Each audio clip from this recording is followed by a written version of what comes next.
성경을 읽다 보면 가끔 이게 도대체 무슨 뜻이지? 하고 고개를 갸웃하게 만드는 구절들 있지 않으세요?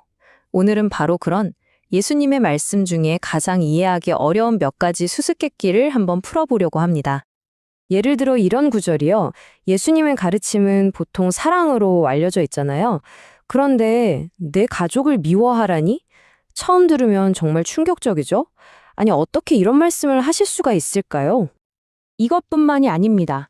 내 살을 먹고 내 피를 마셔라. 이건 또 어떤가요? 와, 정말 기이하게 들리기도 하고, 솔직히 이걸 어떻게 따르라는 건지 불가능해 보이잖아요. 혹시 이런 구절들 때문에 성경이 어렵게 느껴지셨다면 걱정 마세요. 여러분만 그런 게 아니니까요. 사실 이런 난해한 말씀들은 수백 년 동안 수많은 사람들을 고민에 빠뜨렸어요. 그래서 오늘은 이 말씀들을 마치 오래된 수수께끼처럼 생각하고 그 해답을 찾아보는 시간을 갖겠습니다. 자, 그럼 이 고대의 암호를 풀려면 우리에게 꼭 맞는 도구가 필요하겠죠? 오늘 우리가 사용할 도구는요, 저명한 성서학자 F.F. 브루스의 연구에서 가져왔습니다.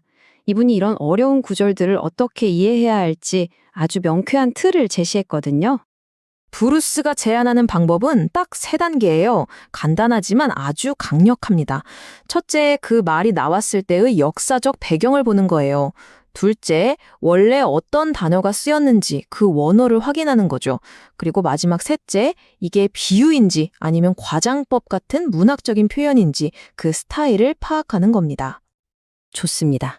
그럼 이 3가지 도구를 손에 들고 첫 번째 사례를 한번 파헤쳐 볼까요? 바로 이 말씀이죠. 요한복음에 나오는 건데 이걸 글자 그대로만 보면 와, 솔직히 좀 섬뜩하게 들릴 수밖에 없어요. 아니, 이게 도대체 무슨 뜻일까요? 정말로 식인풍습 같은 걸 말하는 걸까요? 자, 여기서 아까 말했던 브루스의 도구가 등장합니다. 바로 역사적 맥락과 문학 양식이죠. 이 말씀을 하시기 바로 직전에 어떤 일이 있었냐면요. 예수님이 빵 5개로 5천 명을 먹이신 기적이 있었어요. 그러니까 사람들은 머릿속엔 온통 빵 생각뿐이었겠죠. 바로 그 순간에 예수님은 눈에 보이는 빵을 이용해서 영적인 진리를 설명하신 겁니다. 저 빵이 너희 몸을 살리듯 내가 바로 너희 영혼을 살리는 진짜 생명의 빵이다. 이건 아주 강력한 은유, 즉 메타포였던 거죠. 결국 핵심은 뭐냐? 이건 문자 그대로의 명령이 아니라는 거예요. 대신 영적인 생명을 얻기 위해선 예수님을 온전히 받아들여야 한다는 걸 보여주는 아주 강렬한 이미지였던 겁니다.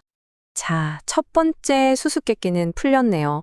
그럼 이제 훨씬 더 감정적으로 받아들이기 힘들고 또 모순적으로 들리는 말씀으로 넘어가 보죠. 바로 이거죠. 자기 가족을 미워하라.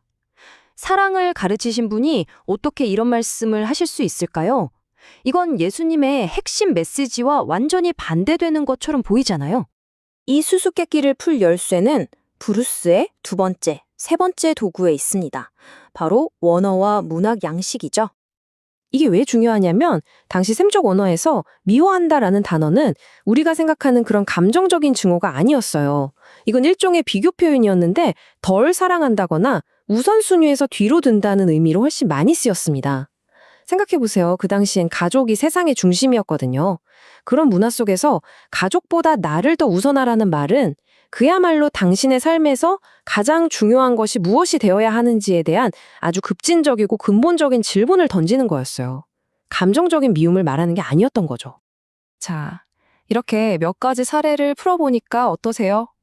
이 고대의 글들을 어떻게 읽어야 할지 새로운 시각이 좀 열리는 것 같지 않나요? 여기서 중요한 건 이런 분석이 예수님의 말씀을 쉽게 만들려는 게 아니라는 점이에요.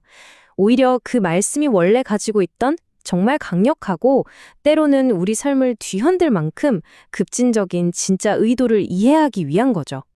결국 문자 그대로만 읽는 것과 그 시대의 맥락 속에서 읽는 건 정말 큰 차이가 있습니다. 이렇게 맥락을 이해하고 읽을 때 우리는 글자 너머에 숨겨진 더 깊은 지혜를 발견하게 되죠. 문득 이런 생각이 드네요. 우리가 그냥 표면만 훑고 지나가면서 놓치고 있는 또 다른 고대의 지혜들은 얼마나 많을까요? 오늘은 여기까지입니다.